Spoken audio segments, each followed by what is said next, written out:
Well, my name is Apostle Theophilus Jeffries. Have you heard of emotional ventilation before? Quite a number of us are aware about emotional intelligence because there are different types of intelligence that we have. Emotional intelligence is one of the most important intelligence that you need in these our stressful, depressive, assaultive, humiliating, and above all oppressive time we live in, because the time in which we live is very oppressive. Situations, conditions, human beings, you know. If there's any time ever that you need to be emotionally intelligent and emotionally hygienic, I believe it's the time in which we are living, because the time are not friendly at all. So your emotional intelligence is key. It enables you to be able to intelligently help yourself, protect yourself against emotional assault, emotional robbery, emotional thievery, because quite a number of you don't know, but a lot of people who are around your life, they are actually emotional robbers. There are what you call emotional thieves, emotional robbers, you know, emotional vindictive people, and quite a number of people, because these days most of the people going about, they are actually not looking for love. Quite a number are looking for help. You see, so in the quest for people to survive, because you see, your ability to survive or to thrive in this herculent and stressful or perilous season is largely dependent on your ability to depend on yourself. Now, if you are still there trying to rely on people, people are going to disappoint you. Now, so we have to intentionally self-educate ourselves in terms of your emotional well-being. I keep emphasizing that your emotional sanity, your emotional health, your emotional stability, your emotional soundness is key to a fruitful life, a frugal life, a satisfying life. Because you see, life can be fulfilling and life can be satisfying. Quite a number of people are having satisfactory life but not fulfilling life because they are not able to handle their emotions. Today I'm going to be talking about the must not do's. The must not do's you would have to abide by if you have to protect your emotional sanity and if you have to heal your emotional wounds. Because you see, emotional wounds to be inflicted on you by people you love, people you don't know, people far and near, and quite a number of us, we actually carry a lot of emotional wounds, you know, and your wounds have been they are not getting healed. Quite a number of us, you have been hurt by somebody, past relationship, friends, colleagues, siblings, mentors, fathers, all over the places. Quite a number of us are carrying a lot of emotional wounds, emotional bruises, and some of us, it will surprise you that even our emotional wounds have become very emotionally cancerous, and we are having emotional palpitations and emotional suffocation. Now, the reason why most of us suffer emotional, palpitation, when you are palpitating, then you are suffocating. There's something called emotional palpitation and emotional suffocation. Now, they are very detrimental to your health. Quite a number of you, most of these heartburns you are having, this indigestion, most of these chest pains and all these things you are having, they are actually not medical, they are actually emotional. Because once you are being betrayed, you are being disappointed, you are going through intense frustration and betrayal, it casts a way to culminate in destabilizing your body organs. Because I keep emphasizing that happy organs, happy emotions actually produces happy organs, and happy organs actually produce happy life. So if your emotions are healthy, they help your internal biological organs to function properly. Key thing. So today I'm going to be starting a series I call emotional ventilation. Now, ventilation, when your room is properly ventilated, it allows free flow of air in and then out. If you don't have a properly ventilated room, you're going to suffocate inside that room. The room is going to be very chuffy, very smelly in a way.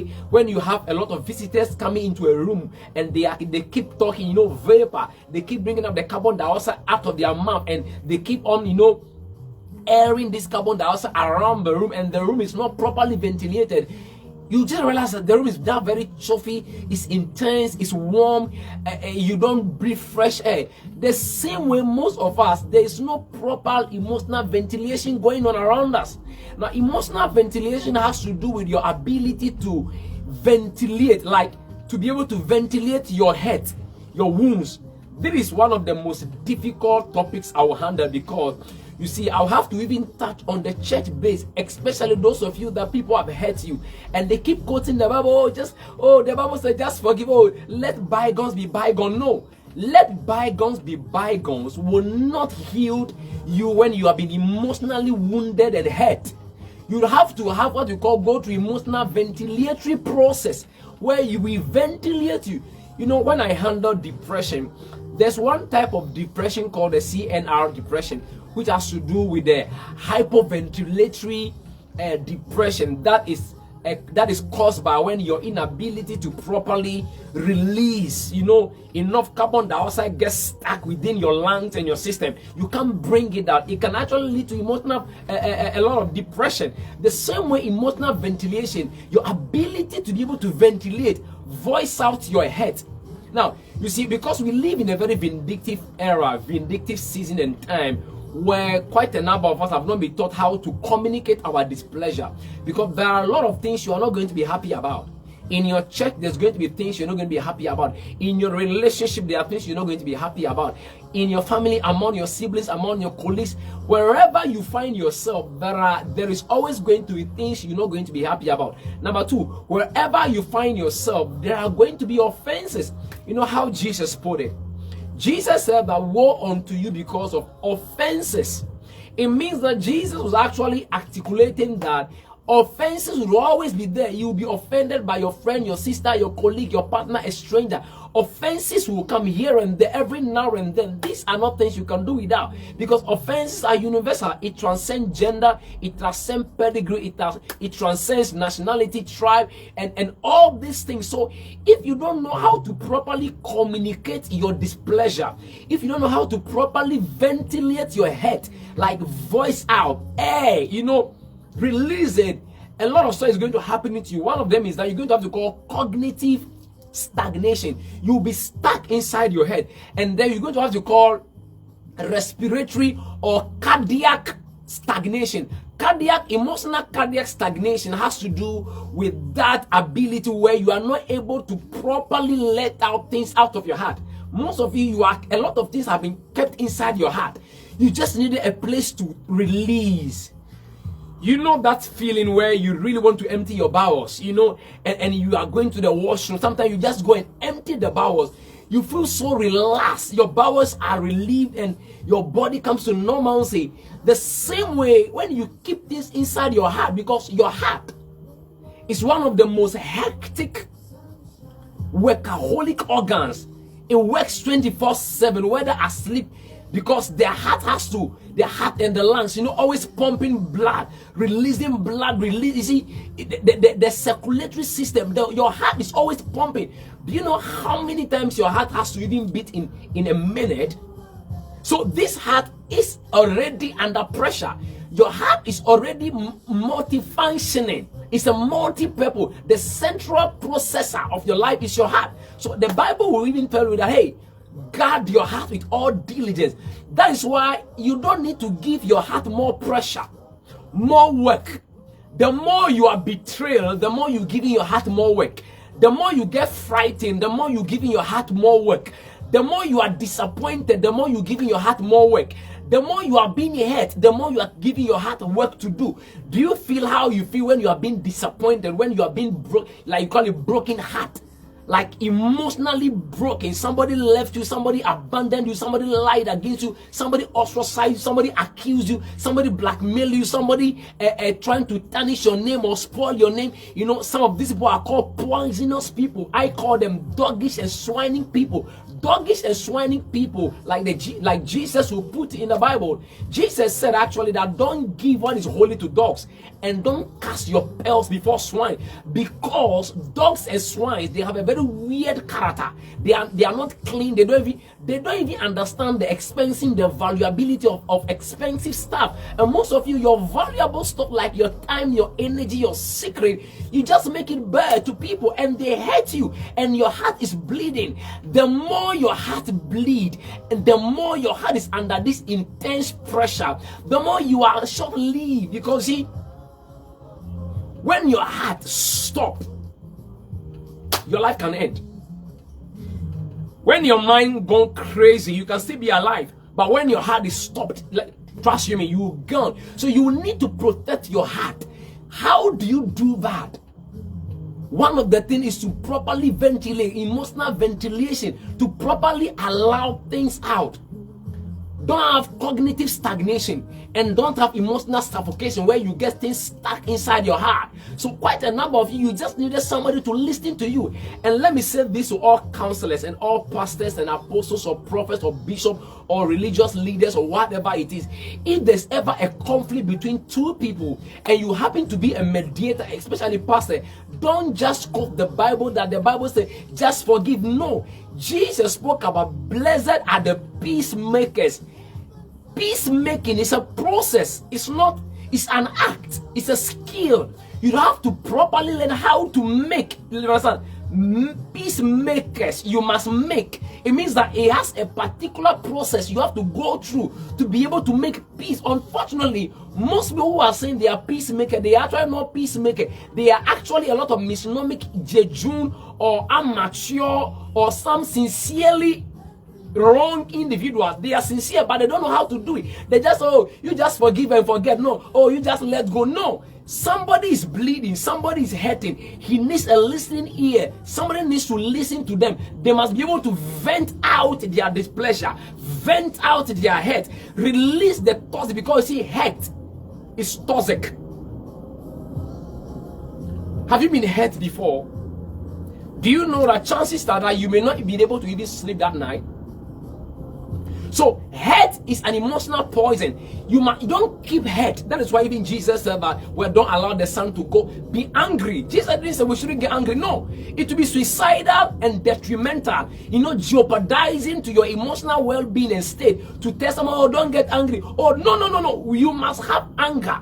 Anger is a healthy emotion, like when I was teaching about anger alleviation or the therapeutic managerial procedure for relieving and dealing with anger. I spoke about anger is that secret or silent voice within you that always wants you to be treated fairly. So you notice carefully that anytime people are really angry, usually it's either they feel they are being maltreated or they are being treated unfairly or stuff like that, because that part of you that always prefer and seek out for you to be treated well, to be handled well, is anger.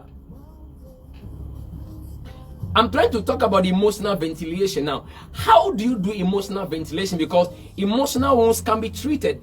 Emotional wounds can be treated through one of the systemic process called emotional ventilation. Your ability to talk to somebody, speak to somebody, communicate to somebody. Here is the deal. Do you get to know that if ever in your time you could just have a listening ear? Quite a number of us, we never have listening ears because people are not willing even to listen to you. A lot of peacemakers are not even listeners.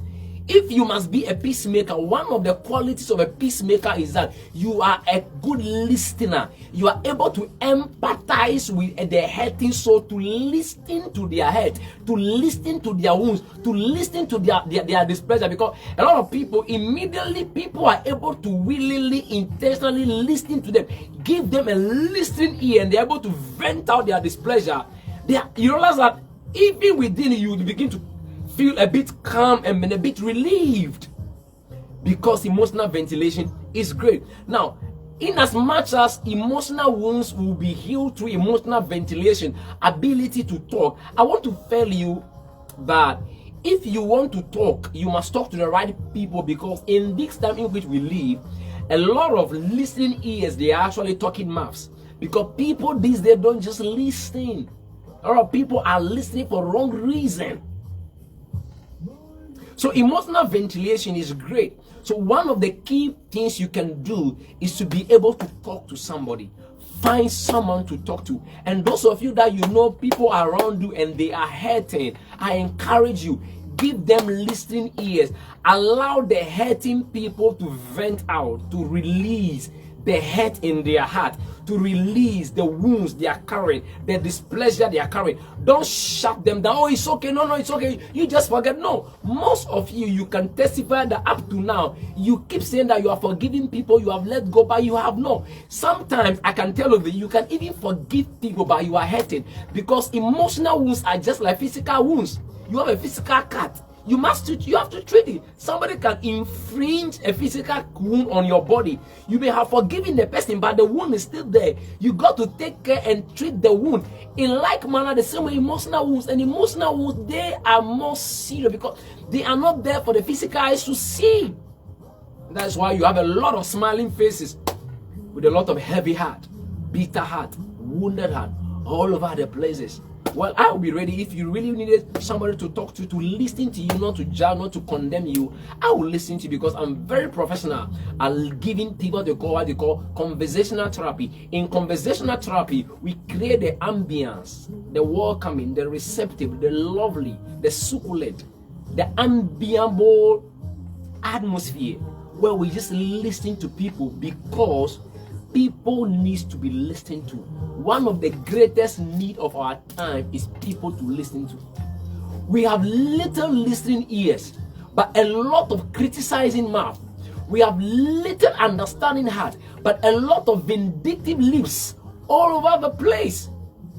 You will need somebody to talk to, someone to listen to you. So you too today offer to be that listening ear that people can just come. You see, a listening ear is sequel to what happens to a thirsty soul when you get a nice water, a chilled drink.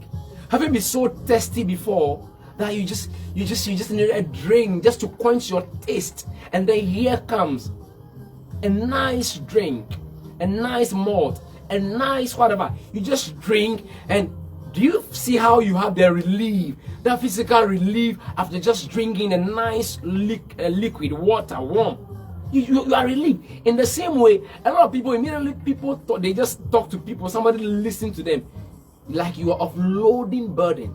Emotional burdens, emotional loads are heavy, they are toxic. You must relieve them by letting it out of your system and talk and let somebody listen to you. Don't forget, my name is Apostle Theophilus Jeffries. It's important I do this teaching. So the truth of the matter is that you can get better if you want to get better emotionally, and you have to choose your peace over everything. And don't forget this: in emotionally ventilating yourself, you must be able to communicate and let out your grievances not out of vindictiveness or judgmental outlook, and then you'll be fine. God bless you. Bye.